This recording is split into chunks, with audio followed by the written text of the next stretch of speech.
Hello, नमस्कार.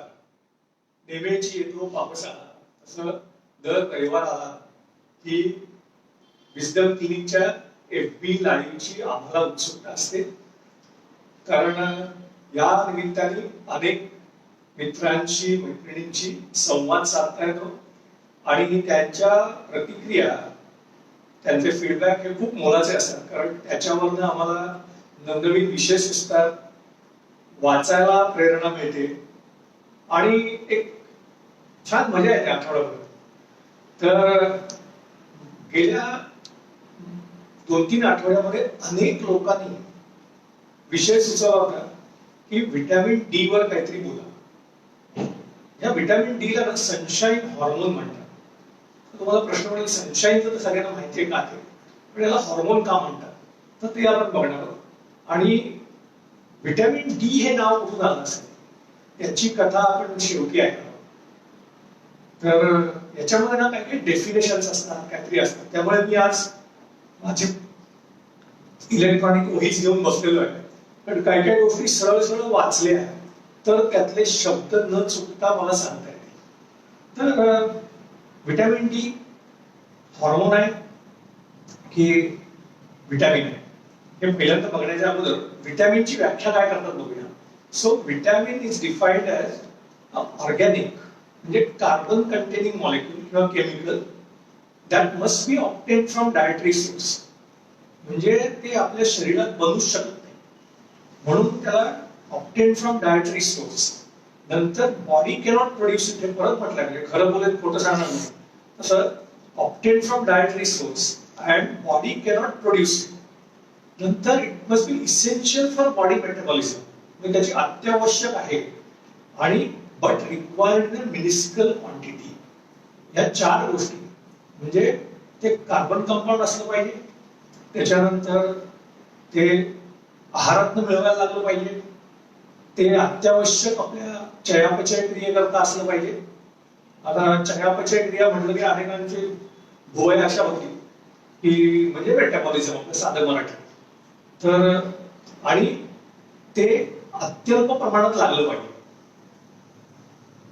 तर हॉर्मोनची व्याख्या काय आहे की रेग्युलेटरी सबस्टन्स, म्हणजे अनेक गोष्टींवर कंट्रोल करणारा किंवा अनेक सेल्सच्या मेटाबॉलिझमला कंट्रोल करणारा किंवा त्याच्या फंक्शनला कंट्रोल करणारा substance which is produced in the organism. म्हणजे तो त्या प्राण्याच्या शरीरात बनतो की जे व्हिटॅमिन बनू शकत नाही. ट्रान्सपोर्टेड इन टिश्यू फ्लुइड्स, म्हणजे त्याला तो रक्तात मिसळतो, प्लाझ्मामध्ये मिसळतो किंवा बाकी कुठच्या फ्लुइड मध्ये मिसळून तो एका ठिकाणाहून दुसऱ्या ठिकाणी जातो आणि stimulates cells or tissues into action.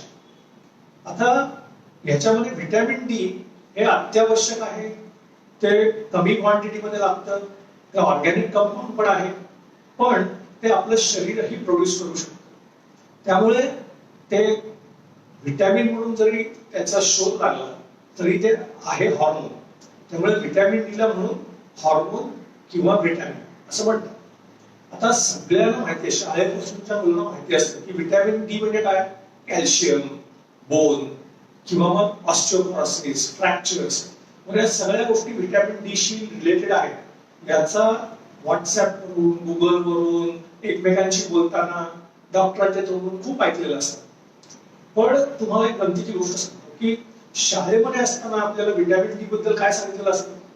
मला तरी आठवतं, आमच्या शाळेच्या सायन्सच्या पुस्तकामध्ये एक फोटो होता की मोठं फुटलेलं सुटलेलं पोट, भलं मोठं डोकं आणि हातापायांच्या काड्या, म्हणजे मुडतूज, म्हणजे रिकेट्स. तर हा जो रोग आहे ना तो लहान मुलांच्यातच होतो.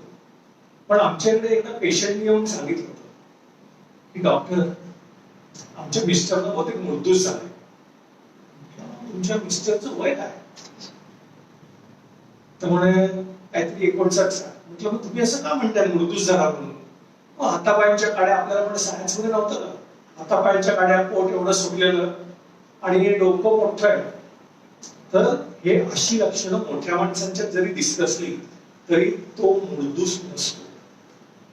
बरं, हे जर का फंक्शन सोडलं तर त्याच्यापेक्षा खूप जास्ती महत्वाची फंक्शन व्हिटॅमिन डी करतं आणि आजच्या काळाकरता अतिशय उपयोगी ठरणारं फंक्शन म्हणजे इम्युनिटी बुस्टर म्हणून व्हिटॅमिन डीचं काम चालतं. आता अनेक पदार्थ लोक इम्युनिटी वाढवण्यासाठी म्हणून सांगत असतात. म्हणजे त्याच्यामध्ये हळद आली, आलं आलं, म्हणजे जे हायजीन मेंटेन करतात, डिसइन्फेक्शन करतात, त्यालाही इम्युनिटी बुस्टर म्हणतात. किंवा काय काय मध्ये क्रेज आली होती, एवढ्या एवढ्या बाटलीमध्ये गोळ्या भरून द्यायचे खायला, हे खात राहा, यांनी इम्युनिटी वाढत राहील. ते घेणाऱ्या माणसांना इम्युनिटी म्हणजे काय हे नक्की माहिती. तर व्हिटॅमिन डी मुळे सेल्सच्या ज्या वॉल्स असतात त्याच्यामधल्या फॅटी ऍसिड्सना कंट्रोल करून कोरोना व्हायरस तिथे अटॅचच होऊ शकत नाही, आणि म्हणून त्याला इम्युनिटी बुस्टर म्हणतात. सो इम्युनिटीसाठी व्हिटॅमिन डी खूप महत्वाचं आहे. आणि दुसरं म्हणजे ब्लड सेल फॉर्म करण्याकरता आपल्या बोन मॅरो मध्ये व्हिटॅमिन डी लागतं. त्यामुळे व्हिटॅमिन डी हे किती महत्वाचं आहे या 3 गोष्टींवरून आपल्या लक्षात येईल. आता व्हिटॅमिन डी बनतं कसं शरीरामध्ये, तर आपला जो सूर्यप्रकाश येतो त्या सूर्यप्रकाशामध्ये अल्ट्राव्हायोलेट लाईट असतो, इन्फ्रारेड, नंतर आपल्याला दिसणारा प्रकाश आणि अल्ट्राव्हायोलेट लाईट.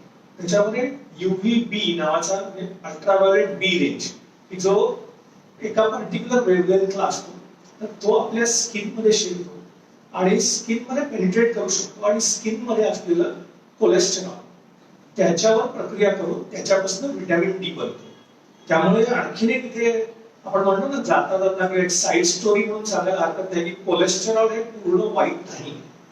कोलेस्टेरॉल हे अनेक हॉर्मोन्सना बनवण्याकरता उपयोगी पडतं. त्यामुळे आणि ही निसर्गाने दिलेली अल्टिमेट भेट आहे. व्हिटॅमिन डी असं म्हणतात की 500 मिलियन वर्ष व्हिटॅमिन डी पृथ्वीवर अस्तित्वात आहे. कारण समुद्रामधल्या जीवांच्या मध्ये पहिल्यांदा फोटोसिंथेसिसमुळे कार्बोहायड्रेट्स आणि व्हिटॅमिन डी तयार झाले. तेव्हापासून व्हिटॅमिन डी आपल्याला माहितीच आहे, तेव्हापासून असा अंदाज आहे. आणि हे फुकट आहे. तर हे फुकट आहे आणि सूर्यप्रकाशामधून मिळतं. सूर्यप्रकाशामधून मिळतं, केव्हा सूर्यप्रकाशात बसायचं ते पण मी सांगणार आहे. तर पण ह्या गोष्टी ऐकल्या की सूर्यप्रकाश, हीट आणि फुकट, की आपल्या लोकांना खूप बोलावंसं वाटतं, खूप प्रतिक्रिया द्याव्याशा वाटतात. तर तशा काही प्रतिक्रिया, मासलेवेक प्रतिक्रिया मी तुम्हाला सांगतो. पण त्याच्या अगोदर WHO काय सांगितलंय बघूया. WHO सांगितलंय की फक्त 5 ते 15 मिनिटं, हा लक्षात घ्या, 5 ते 15 मिनिटं अगदी चेहरा, हात आणि तळवे एवढं उघडं ठेवून, म्हणजे अंगभर उघडं राहून बिकिनीमध्ये किंवा छोट्या छोट्या अंडरपॅन्ट मध्ये जाऊन समुद्रावर बसायची व्हिटॅमिन डी मिळवण्यासाठी गरज नाही. घरामध्ये लुंगी वरती घेऊन आणि उघडं बोंब खुर्चीवर बसून उन्हात बसायची गरज नाही. तर हे एवढं जरी व्हिटॅमिन डी आपण उन्हाळ्याच्या दिवसात या 5 ते 15 मिनिटात घेऊ शकतो, तर ते वर्षभर पुरणारं व्हिटॅमिन डी आपल्या शरीरात तयार होऊ शकतं. हीट, सनलाईटमुळे व्हिटॅमिन डी बनतं. आता हीटमुळे बनत नाही, ऍक्च्युअली सनलाईटमुळे बनतं, पण ते गरमही होतं तेव्हा. तर त्याच्यावरच्या प्रातिनिधिक प्रक्रिया एका ताईने आम्हाला सांगितलं, ताई म्हणजे त्याला आजी म्हणूया आपण. तर आमचे हे सूर्यवंशी आहेत आणि स्वतःला सारखे तेजस्वी सूर्य, भास्कर वगैरे असं म्हणून घेतात आणि डोकं सतत तापलेलं असतं. आता त्या हीट पासून त्यांच्या शरीरात तरी व्हिटॅमिन डी बनतं का, याचा शोध घ्या डॉक्टर तुम्ही. आणि दुसरे म्हणजे आमचे काही आयुर्वेदिक डॉक्टर मित्र आहेत, त्यांना हे सूर्यप्रकाश आणि मग तो आदित्य नारायण वगैरे असं काय काय काय आठवलं की एकदम ते 2000 वर्षापूर्वी किती काय काय सांगितलेलं होतं वगैरे असं बोलायला लागतं. आणि मग त्यांचे मी कित्येक पिढाई पाहिलेले आहेत. हे निसर्गानं आपल्याला फुकट दिलेलं आहे. आमच्या शास्त्रात सांगितलं आहे की कोवळ्या उन्हात बसलं की हाडं मजबूत होतात. आणि ॲलोपॅथिक डॉक्टर्स सर्रास तेच सांगतात, व्हिटॅमिन डी लिहून देतात. फार्मा आणि डॉक्टर्स लुटायलाच बसलेत आपल्याला. आणि अशा लोकांना मी नंतर फोन केला की वा काय जोरदार भाषण केलं तुम्ही. ते म्हणतात की पण समजा खरंच डेफिशियन्सी असेल तर कुठची गोळी घेतलेली चांगली, एक सहज म्हणून विचारतात. हे पण तेच लोक विचारतात नंतर, पण ते चांगलं. केवळ ऊन व्हिटॅमिन डी तयार करत नाही, कोवळं ऊन व्हिटॅमिन डी अजिबात तयार करत नाही. त्यामुळे आपल्याकडे जे पण समजूत होती की कोवळ्या उन्हात फिरून ये म्हणून लहान मुलांना उगाच सकाळी झोपेतनं उठवायचं आणि बाहेर विटाळायचं की थोडं व्हिटॅमिन डी तरी मिळेल तुला म्हणून. त्याच्यात काही खरं नाही. सकाळी 10 ते दुपारी 2 या वेळात सूर्यप्रकाश अंगावर घ्यायचा असतो. तसंच पृथ्वीच्या कुठच्या भागात तुम्ही राहता त्याच्यावरही बऱ्याच गोष्टी अवलंबून आहेत. असं म्हणतात की 37 डिग्री नॉर्थ आणि 37 डिग्री साऊथ याच्या पलीकडे दोन्ही ध्रुवांकडे जेवढं सरकत जाल तेवढं व्हिटॅमिन डी बदलत नाही. आता भारतामध्ये बहुतेक सगळा भारताचा भाग या 37 ते 37च्या मध्येच येतो. त्यामुळे आपल्याकडे व्हिटॅमिन डी बनायला तशी काही हरकत नाही. त्यामुळे आणखीन एक असं आर्ग्युमेंट केलं जातं की आपल्याकडे एवढा सूर्यप्रकाश असतो तर आपल्याकडे व्हिटॅमिन डी ची कमतरता कशाला भासायला पाहिजे. तर पहिलं एक छान एक्सपेरिमेंट आपल्याकडे झालेलं आहे. दिल्लीमध्ये मोरीगेट का मेरीगेट का नावाचा एक एरिया आहे जिथे प्रचंड पोल्युशन आहे आणि त्याच्याच बाजूला असलेलं गुरगाव तिथे रिलेटिव्हली खूप कमी पोल्युशन आहे. तर तिथल्या मुलांच्या मधलं व्हिटॅमिन डी डेफिशियन्सी असेस केली आणि त्यांच्या लक्षात आलं की मोरीगेट मध्ये व्हिटॅमिन डी डेफिशियन्सी आणि रिकेट्सचं प्रमाण खूप जास्त आहे आणि गुरगाव मध्ये ते अत्यल्प आहे.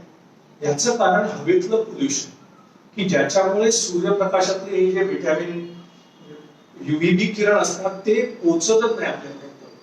त्याच्यानंतर युव्ही जेव्हा किरण शरीरात शिरतात तेव्हा ते नुसतंच कोलेस्टेरॉलवर काम नाही करत, ते इतर सेल्सला हिट करतात, इतर सेल्सवरही काम करतात आणि त्याच्यामुळे पेशींचं किंवा सेल्सचं विघटन होऊन त्याच्यातनं त्रास व्हायची शक्यता असते. त्यामुळे निसर्गाने त्याच्यापासून प्रोटेक्ट करण्यासाठी मेलॅनिन पिगमेंट तयार केलं. त्यामुळे जिथे अति उन्हाळा असतो तिथे माणसांची स्किन डार्क होते आणि त्याच्यामुळे त्यांना स्किनच्या अनेक कॅन्सर पासून प्रोटेक्शन मिळते. तेच तुम्ही जसं उत्तर ध्रुवाकडे किंवा दक्षिण ध्रुवाकडे जा तिथे सूर्यप्रकाश चांगला पोचत नसला तरी जो काही सूर्यप्रकाश पोचतो त्याच्यापासून त्यांच्याकडे स्किनचे कॅन्सर खूप जास्ती होतात कारण मेलॅनिन प्रोटेक्टिव्ह नसतं. त्यामुळे काळा रंग हा आपल्याकडे जो असतो तो प्रोटेक्टिव्ह आहे, त्याच्यापासून अनेक स्किन कॅन्सर वाचवतात. आता तुम्ही म्हणाल की ओळखायचं कसं व्हिटॅमिन डी कमी पडतं म्हणून. टेस्ट केली तर प्रत्येकाच्या डोक्यात असतं की लॅब मध्ये काय सांगणार की कमीच आहे. पण समजा बोलता बोलता कोणाला म्हणायचं की ही लक्षणं दिसली तर व्हिटॅमिन डी ची कमतरता असू शकते. तर ओळखायचं कसं. तर पहिलं म्हणजे की माणसाला थकवायला ज्याला मराठीमध्ये फटीग म्हणतात तो जर का येत असेल तर त्याला व्हिटॅमिन डी डेफिशियन्सी असण्याची शक्यता असते, त्याला आयर्न डेफिशियन्सी असण्याची शक्यता असते. त्याच्यानंतर बोन पेन्स, हाडं दुखणं, नंतर मसल पेन्स, मसल वीकनेस आणि मसल क्रॅम्प्स हे सगळं येऊ शकतं. हे व्हिटॅमिन डी च्या डेफिशियन्सीची लक्षणं आहे. पोटॅशियम आणि व्हिटॅमिन डी कमी पडलं तर ह्या गोष्टी होऊ शकतात आणि मूड स्विंग असतात आणि डिप्रेशन येऊ शकतं. आपल्या इकडे बरेचदा मुलं, मोठी माणसं किंवा मेनोपॉज जवळ आलेल्या बायका या घराच्या बाहेर अजिबात पडत नाही. व्हिटॅमिन डी डेफिशियन्सी येते आणि बिचाऱ्या मुलांना स्पर्धात्मक परीक्षेला सामोरं जायला त्यांना तयार केलेलं नाही म्हणून डिप्रेशन आलं असं म्हणतात. आणि मेनोपॉज ज्यांना जवळ आलेला आहे त्यांना मेनोपॉजमुळे तुमचे मूड स्विंग म्हणून सांगून मोकळे. Actually it can be vitamin D deficiency. Calcium वगैरे कमी होणं नाही पुढच्या गोष्टी. तर किती जरूर असते आपल्याला व्हिटॅमिन डी ची. तर 600 इंटरनॅशनल युनिट्स किंवा 15 मिलीग्रॅम एवढीच आवश्यकता असते मायक्रोग्रॅम्स. आणि जास्तीत जास्त किती चालतं तर 4000 इंटरनॅशनल युनिट्स किंवा 100 मायक्रोग्रॅम्स. आणि म्हणून आपल्याकडे ते सांगतात की दिवसाला 2000 युनिट्स इंटरनॅशनल युनिट्स जरी घेतली म्हणजे महिन्याला 60,000 युनिट्स घेतली म्हणजे जास्तीत जास्त या सेफ लिमिटच्या निम्म जरी घेत राहिला तरी ते पुरेसे आहे. आणि व्हिटॅमिन डी चं पहिल्यांदा आपण बोललेलो की समर मध्ये बाहेर जाऊन आलं तर वर्षभर पुरतं, तसं महिन्यातनं एकदा व्हिटॅमिन डी घेतलं तरी ते पुरतं. आता हल्ली अनेक लोक हे स्वतः डॉक्टरांपेक्षा जास्ती ज्ञानी असतात कारण त्यांनी खूप काय काय वाचलेलं असतं. डॉक्टर वाचून विसरतात, लोक डॉक्टर न होता खूप वाचतात आणि त्यामुळे to be on the safer side म्हणून खूप व्हिटॅमिन डी घेत राहतात. म्हणजे डॉक्टरने आठवड्यात एकदा घ्यायला सांगितलं तर आठवड्यात 2दा घेतील, डॉक्टरने महिन्यात एकदा घ्यायला सांगितलं तर महिन्यात 2दा घेतील. तर अशी रोजची गोळी किंवा बूस्टर घेत असतात. त्याच्याबरोबर आपल्याकडे फूड्स जी जरा कॉस्टली फूड्स असतात ती व्हिटॅमिन डी फॉर्टिफाईड असतात. त्याच्यानंतर व्हिटॅमिन डी मिळावं आणि केस खूप छान राहावे म्हणून लोक मासे खातात, मशरूम्स खातात आणि त्यामुळे व्हिटॅमिन डी कधी कधी रक्तामध्ये किंवा शरीरामध्ये जास्ती प्रमाणात साठून राहतं आणि त्याचेही परिणाम दिसतात. ते कसे ओळखायचे? तर नॉशिया हा कशामुळे येतो? लिव्हरमध्ये फॅट साठली तरी येतो. आणखी बऱ्याच कारणामुळे म्हणजे पोट बिघडलेलं असेल तर नॉशिया येतो, ऍसिडिटीमुळे येऊ शकतो, पण व्हिटॅमिन डी एक्सेसमुळे पण नॉशिया येतो. त्याच्यानंतर इन्क्रीज थर्स्ट आणि इन्क्रीज युरिनेशन हे व्हायला लागलं तर पहिल्यांदा डायबिटीस चेक करतात आणि डायबिटीस नॉर्मल आहे म्हटल्यानंतर पुढे काही करत नाही. तर हा पण एक व्हिटॅमिन डी डेफिशियंट एक्सेसचं लक्षण असू शकतं. नंतर भूक कमी होणं, कॉन्स्टिपेशन, वीकनेस आणि कन्फ्युजन ह्या गोष्टी पण व्हिटॅमिन डी एक्सेसची लक्षणं आहेत. आणि ते जर का अति झालं अटॅक्सिया म्हणजे चालण्या बोलण्यातले बॅलन्स जाणं किंवा मुवमेंट डिसऑर्डर्स होऊ शकतात. आता कुठची औषधं चालू असताना व्हिटॅमिन डी कमी करू शकतात का? तर आपल्याकडे कॉन्स्टिपेशन याच्यावर मला 2-3 FB लाईव्ह करता येतील, एवढा लोकांना त्याच्यात इंटरेस्ट असतो. म्हणजे कॉन्स्टिपेशनचं डॉक्टरांकडे लोक वर्णन कसं करतात याच्यावरच काही एपिसोड. तर त्याच्याकरता अनेक लोक कसले कसले वट्या, पावडरी, लॅक्झेटिव्ह काहीतरी घेत असतात, एनिमा घेत असतात. आणि ही लॅक्झेटिव्ह जर का घेत राहिलं तर व्हिटॅमिन डी डेफिशियन्सी येऊ शकते.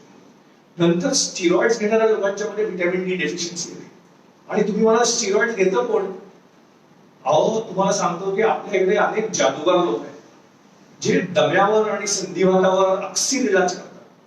घ्यायला लागल्यापासून, औषध घ्यायला लागल्यापासून 10 दिवसात अस्थमा दूर, जॉईंट पेन्स दूर, ही सगळी स्टिरॉइड्स असतात. आणि ही वर्षानुवर्ष घेत राहिल्यामुळे व्हिटॅमिन डी डेफिशियन्सी होते आणि त्याच्यामुळे बोन्स कमकुवत होतात आणि फ्रॅक्चर्स होतात. त्याच्यामुळे डायबिटीस होऊ शकतो, ब्लड प्रेशर वाढू शकतो आणि त्यामुळे ह्या सगळ्या रोगांच्यामुळे व्हिटॅमिन डी पहिल्यांदा बघायला. त्याच्यानंतर काही लोकांना फिट येतात, त्याच्याकरता फिनोबार्बिटोल सारखी औषधं असतात, त्याच्यामुळे व्हिटॅमिन डी डेफिशियन्सी येऊ शकते. टीबी मध्ये रिफॅम्पिसिन म्हणून मेडिसिन घ्यायला लागतं, त्याच्यामुळे व्हिटॅमिन डी डेफिशियन्सी येऊ शकते. आणि वेट लॉस करणारी जी बरीचशी औषधं आहेत की जी पोटातली घाण काढून टाकतं म्हणून सांगतात, ती ऍक्च्युअली व्हिटॅमिन डी काढून टाकतात आणि त्याच्यामुळे व्हिटॅमिन डी डेफिशियन्सी येऊ शकते. नंतर तुम्हाला का गव्हाची सेन्सिटिव्हिटी असेल, माइल्ड ग्लुटीन सेन्सिटिव्हिटी असेल तरी तुम्हाला व्हिटॅमिन डी डेफिशियन्सी तयार होऊ शकते. वेट लॉस सर्जरी नंतर आयुष्यभर vitamin D, iron, B12, folic acid आणि अनेक पदार्थ सतत घ्यायला लागतात. ते नाही घेतले तर व्हिटॅमिन डी डेफिशियन्सी नक्की येते. ओबेसिटी मध्ये फॅट सेल्स हे साठेबाज माणसांचं काम करतात, त्यामुळे आलेलं व्हिटॅमिन डी सगळं साठवून ठेवतात, त्यामुळे रक्तात व्हिटॅमिन डी मिळत नाही. आणि किडनी आणि लिव्हरचे डिसीज झाले तर व्हिटॅमिन डी डेफिशियन्सी येऊ शकते. आता मगाशी मी जसं सांगितलं की व्हिटॅमिन आणि त्याच्या बारशाची गोष्ट बघूया. ही नावं कुठून आली? तर पूर्वीच्या काळामध्ये रिकेट्स, स्कर्वी आणि बेरीबेरी हे अनेक शक्य हे रोग होते, पण त्याला उपाय काही सापडत नव्हते. एकदा डच तुरुंगामध्ये कैद्यांना पॉलिश राईस ऐवजी कोणतरी कोंड्याचा अंश असलेला राईस दिला आणि तो राईस घेतल्यानंतर त्यांच्या बेरीबेरीवर उपाय सापडला. आता उपाय सापडून उपयोग नाही, तो उपाय का उपयोगी पडला हे कळायला लागलं. त्यामुळे ज्यांनी हा उपाय केला त्यांनी असा निष्कर्ष काढला की त्या पॉलिश राईस मध्ये काहीतरी पॉयझन होतं आणि तो कोंड्याने ते पॉयझन न्यूट्रलाइज केलं म्हणून त्यांची बेरीबेरी बरी झाली. दुसऱ्या कोणतरी सांगितलं कोंड्यामध्ये काहीतरी व्हायटल अमाइन असेल, म्हणजे काहीतरी नायट्रोजन ग्रुप असलेला कार्बन कंपाऊंड असेल. लोकांना ते एवढं आवडलं की पुढे व्हायटल अमाइन हा शब्द रूढ झाला. पुढे लक्षात आलं की ते अमाइन्स काही नाहीये, पण तो शब्द एवढा चपखल बसला होता लोकांच्या डोक्यात की त्याला पुढे व्हिटॅमिन म्हणाले. नंतर दुसरा आजार होता स्कर्वी. आणि हिस्ट्री ऑफ मेडिसिन वाचण्यामध्ये म्हणजे खूप गोष्टी कळतात. तर पूर्वी दर्यावरती लोक जे होते म्हणजे स्पॅनिश होते, ब्रिटिश होते, तर त्यांना त्या बोटीनी महिने प्रवास करायचे आणि त्यांना स्कर्वी नावाचा रोग व्हायचा. हृदयात रक्त येणं आणि बोन्स ठिसूळ होणं वगैरे वगैरे आपल्याला जे माहिती असते सगळं. तिथे त्यांना लक्षात आलं की त्यांना सिट्रस फ्रुट्स दिली, म्हणजे लिंब दिली आणि ऑरेंजेस दिली की तो स्कर्वी बरा होतो. त्याच्यानंतर अमेरिकेमध्ये विस्कॉन्सिन मध्ये एक प्रयोग झाला. त्याच्यामध्ये एका माणसाने असा प्रयोग केला होता की मक्यापासून बनवलेल्या पदार्थांच्यावर गायींना ठेवायचं आणि दुसऱ्या गव्हापासून बनवलेल्या पदार्थांच्यावर ठेवायचं. त्यांच्या असं लक्षात आलं की मक्यावर ठेवलेल्या गायी मोठ्या होतात, त्यांना पिलं होतात आणि त्या भरपूर दूध देतात. पण गव्हावर ठेवलेल्या गायींना त्या वाढतच नाहीत आणि लवकर मरतात. मग ठरलं की शेती कॉलेजमध्ये याच्यावर संशोधन करायचं आणि अंधश्रद्धा किंवा टोकाचे विरोध किंवा न समजता केलेले विरोध ही भारताची मक्तेदारी नाहीये. तर तिथे एका हार्ट नावाच्या माणसाने, शेती कॉलेजचा डायरेक्टर होता, ऍग्रिकल्चरल केमिस्ट्रीचा डायरेक्टर होता, त्यांनी याच्यावर संशोधन करायचं ठरवलं आणि त्याच्यासाठी त्यांनी पांढरे उंदीर मागवले. त्याला प्रचंड विरोध झाला. हा म्हणजे प्राणीमित्र म्हणून नाही, तर उंदीर हे शेतकऱ्याचे शत्रू असतात, त्यामुळे उंदीर हे शेतकी कॉलेजमध्ये येता कामा नये याच्यावरनं विरोध झाला. पुढे बऱ्याच निगोशिएशन झाल्या आणि त्या माणसाला ते रॅट्स कॉलेजमध्ये घेऊन यायला परवानगी मिळाली आणि मग त्याच्यावर प्रयोग झाले आणि त्याच्यामध्ये कळलं की फॅट मध्ये विरघळणारा एक पदार्थ त्याच्यामध्ये आहे जो डोळ्यामधली जी डोळ्याचे अनेक विकार बरे करतो आणि त्याच्याच बरोबरीने पाण्यात विरघळणारा पदार्थ आहे जो व्हेरी व्हेरी बरा करतो. आता हे दोन पदार्थ होते. आता त्यांना नाव काय द्यायचं, तर नावात काय आहे असं म्हणणारे बहुतेक तिकडे लोक असतात.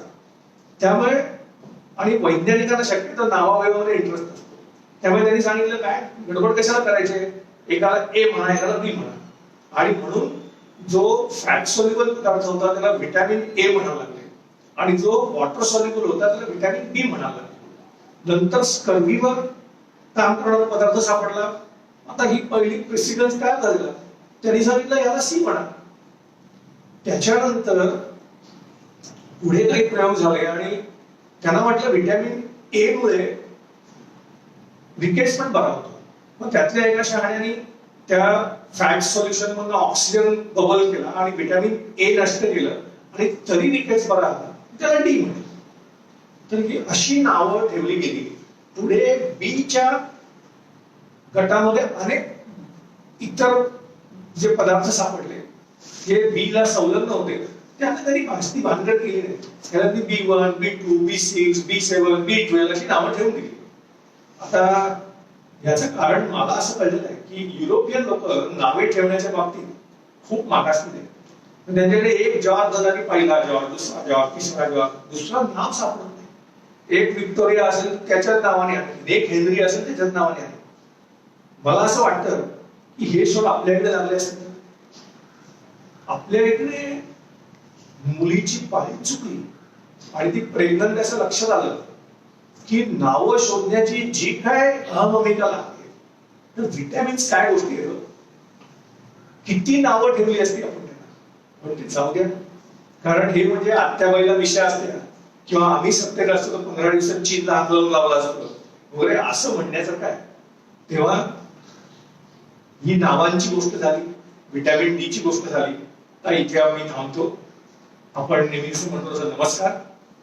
आमचं युट्यूब चॅनल आहे इन सर्च ऑफ विजडम, त्याच्यावर हे सगळे व्हिडिओ आम्ही अपलोड करतो. तर तुम्ही सबस्क्राईब करा, लाईक करा आणि तिथे सगळे व्हिडिओ बघा. दुसरी विनंती म्हणजे की तुम्हाला जर काही स्पेशल विषय हवे असतील तर ते नक्की कळवा. आम्हाला कन्सल्टेशन करता भेटायचं असेल तर हल्ली ऑनलाईन कन्सल्टेशन चालू आहे, त्यामुळे कोणालाही गर्दीत कुठे यायची आणि कोरोनाला एक्सपोज व्हायची गरज नाही. आमचा नंबर आहे 9223145555. परत सांगतो 9223145555. तेव्हा असेच रविवारी भेटत राहू. नमस्कार. Stay fit, stay happy and have faith in yourself. Thank you so much.